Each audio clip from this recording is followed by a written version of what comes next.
Kebenaran firman Tuhan pada Jumat 29 Juli 2022 berjudul Umat Pilihan yang Luar Biasa. Kalau kita membaca Efesus 1 ayat yang keempat yang berbunyi, sebab di dalam Dia Allah telah memilih kita sebelum dunia dijadikan. Jadi kita itu ditentukan terlahir jadi orang Kristen, entah menikah dengan orang Kristen, entah karena satu dan lain hal menjadi Kristen. Itu ditentukan Tuhan. Tapi jangan berpikir ditentukan ini berarti masuk surga. Supaya kita kudus dan tak bercacat di hadapannya. Yang ditentukan itu bukan manusianya, yang ditetapkan itu standarnya. Jangan dicampur aduk. Sebab di dalam Dia Allah telah memilih kita sebelum dunia dijadikan. Jadi Allah memilih kita. Ini luar biasa. Dari sekian miliar manusia yang hidup sejak Adam sampai manusia terakhir nanti, tidak kebetulan you are the chosen people. Kita adalah orang terpilih. Mari kita kembali memandang kata anak Allah dengan kacamata yang original, kacamata asli, kacamata yang benar. Yesus anak Allah itu jelas. Kita anak Allah sudah jelas belum? Allah semesta alam yang menciptakan langit dan bumi, yang menyebut diri sebagai Allah Abraham, Allah Ishak dan Allah Yakub, yang juga memperkenalkan diri sebagai Allah Israel, yang Alkitab sebut sebagai Yahweh Elohim, Allah Yahweh, berkenan menjadi Bapa bagi kita. Luar biasa. Kita diadopsi secara legal oleh seorang bangsawan saja sudah luar biasa. Kita diadopsi oleh Allah secara legal, secara de jure, secara hukum legal, karena Yesus mati di kayu salib menebus dosa kita. Sungguh luar biasa. Saudaraku, sebenarnya Yesus mati menebus semua manusia.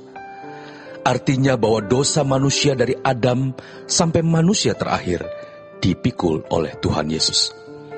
Itulah sebabnya orang di luar Kristen pun dihakimi. Dalam Roma 2 ayat 12 sampai ke 16, mereka dihakimi menurut perbuatan. Tentu mereka yang mengasihi sesama diri sendiri, yang kepada mereka Tuhan berkata, ketika aku lapar, kau berikan aku makan. Ketika aku haus, kau berikan aku minum. Ketika aku bertelanjang, kau memberikan aku pakaian. Di dunia ini ada orang-orang seperti ini. Dan mereka bisa masuk dunia akan datang. Tapi bukan umat pilihan seperti kita. Kalau kita, umat pilihan, mengenal Allah yang benar, sehingga berlaku, kasihilah Tuhan Allahmu dengan segenap hati, segenap jiwa, segenap akal budi dan kekuatan. Kita bukan hanya ditebus oleh darah Yesus. Kita bukan hanya tahu Yesus mati untuk kita, tapi kita juga tahu apa maksud penebusan itu.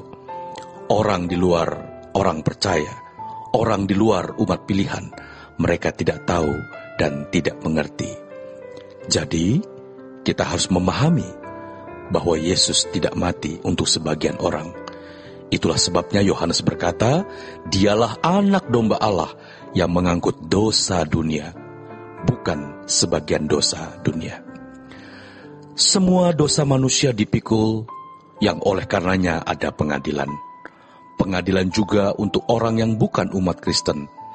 Kalau Yesus mati untuk sebagian orang, tidak perlu ada pengadilan. Semua sudah masuk neraka.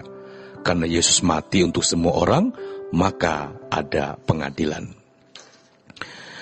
Dan mereka yang mengasihi sesama seperti diri sendiri nanti diperkenankan masuk kerajaan Allah sebagai anggota masyarakat. Tetapi kita, anak-anak Allah, dimuliakan bersama Yesus, memerintah bersama-sama Yesus. Betapa luar biasanya menjadi umat pilihan. Tetapi betapa besar juga tanggung jawabnya. Keluarlah kamu dari antara mereka. Janganlah menjamah apa yang najis. maka aku akan menerima kamu seperti anakku laki-laki dan anakku perempuan. Kalau di dalam Efesus 1 dikatakan supaya kamu kudus dan tak bercacat di hadapannya, apakah itu otomatis? Tidak. Kitalah yang harus merespon anugerah tersebut. Kitalah yang harus berjuang untuk hidup kudus dan tak bercacat di hadapan Allah. Legalitas jadi anak Allah itu secara de jure disahkan oleh Yesus dengan mati di kayu salib. Kita ditebus oleh darah Yesus dan lunas dibayar.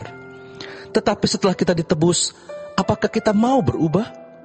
Secara de jure kita ditebus, tetapi secara de facto apakah kita mau berubah? Itu masalahnya. Kita ditebus supaya kita jadi manusia yang utuh, dan Yesuslah modelnya. Bagaimana kita bisa menemukan kekristenan yang luar biasa? Yang pertama, kita sadar bahwa kita adalah umat pilihan.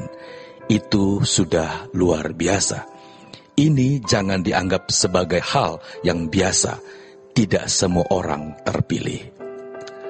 Jadi, kalau kita punya pekerja atau karyawan semisalnya supir, hendaklah kita jadi saksi untuk dia. Tapi, jangan memaksa dia masuk Kristen. Kalau bukan umat pilihan, tidak perlu.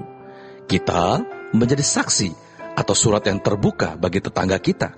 Mereka jadi Kristen atau tidak, jangan dipaksa. Ini nanti membuat kita berdosa dan bersalah. Kita tetap menjadi kesaksian hidup sebab kita umat pilihan, umat yang terpilih. Yesus mati untuk semua orang, tapi mereka tidak tahu, sedangkan kita tahu.